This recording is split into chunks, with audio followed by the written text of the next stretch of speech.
হারার বাচ্চা। আরে বাবা, আসুন আসুন আসুন আসুন।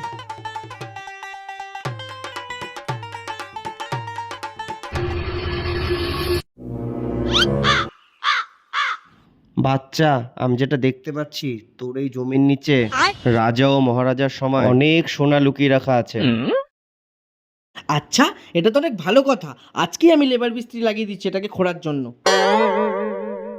আচ্ছা বাচ্চা, এবার বাবাকে কিছু খেতে দে। আচ্ছা, আসুন আসুন আসুন। এই নাও বাবা। বাহ বাচ্চা, কিন্তু এর সাথে যদি একটু স্যালাড হতো তাহলে আরো ভালো হতো। বাবা, স্যালাড তো আছেই। কোথায় স্যালাড? রুটির নিচেই তো স্যালাড আছে। হ্যাঁ আছে আছে আছে। পাঞ্চোত, রুটির নিচে স্যালাড দেখতে পাচ্ছ না আর আমার জমির নিচে সোনা দেখে ফেলেছো?